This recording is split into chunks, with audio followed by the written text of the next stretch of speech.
સમાચારમાં આગળ વાત કરીએ તો અરવલ્લી જિલ્લામાં ખેડૂતો માટે પોતાની જમીન બચાવવી મુશ્કેલ બની રહી છે। ખેડૂતોના મતે ભૂમાફિયાઓ વ્યવસ્થિત આયોજન સાથે ખોટા દસ્તાવેજો તૈયાર કરી ગરીબ ખેડૂતોની જમીનો હડપી રહ્યા છે। શિલોણ ગામનો કિસ્સો આ બાબતનું ઉત્તમ ઉદાહરણ છે, જ્યાં મહેસૂલી રેકોર્ડમાં પણ ચેડા થયા હોવાની શંકા સેવવામાં આવી છે। કિસાન સભાના નેજા હેઠળ એકત્ર થયેલા ખેડૂતોએ જણાવ્યું હતું કે અમે અમારી મહેનતની જમીન ગુમાવી રહ્યા છીએ અને તંત્ર મૂક પ્રેક્ષક બનીને જોઈ રહ્યું છે। ખોટા દસ્તાવેજોના આધારે થયેલા વેચાણ અને ફેરફાર નોંધો પરથી સાબિત થાય છે કે આમાં અધિકારીઓની મિલીભગત વગર શક્ય નથી। કલેક્ટરને અપાયેલા આવેદનપત્રમાં સ્પષ્ટતા કરવામાં આવી છે કે બાયડ કલેક્ટર કોર્ટમાં કેસનો નિકાલ ખૂબ ધીમો છે અને તારીખો પણ સમયસર મળતી નથી, જેનો લાભ ભૂમાફિયાઓ ઉઠાવી રહ્યા છે।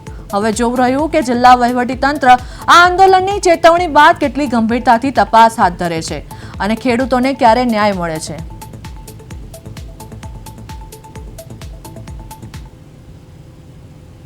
છે કે જમીન 2010માં જે દસ્તાવેજ થયો તેમાં સંયુક્ત સર્વે નંબર હતો, 9 ખાતેદાર હતા, 3 બેંકોના બોજા હતા અને વિભાજન વગરની જમીન વહેંચણી વગરની હતી સંયુક્ત ખાતેદારમાં, તો પણ દસ્તાવેજ કરી લેવામાં આવે છે।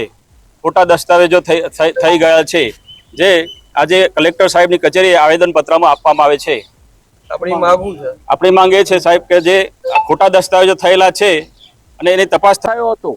દસ્તાવેજના તમામ ખાતેદારો હાજર નહોતા, એના તમામ લોકોના ખોટા સોગંદનામા કરી, ખોટા દસ્તાવેજો રજૂ કરી, ખોટા પુરાવા રજૂ કરી અને આ દસ્તાવેજ બનાવી લીધો છે। અને એ દસ્તાવેજ 10 વર્ષ સુધી એમણે એને નોંધણી ના કરાવી, રજીસ્ટ્રેશન ના કરાવ્યું અને ત્યારબાદ જ્યારે એમના મળતિયા અધિકારી આવે ત્યારે આ દસ્તાવેજ એમણે રજીસ્ટ્રેશન કરાવ્યું છે અને એની નોંધ પડાવી।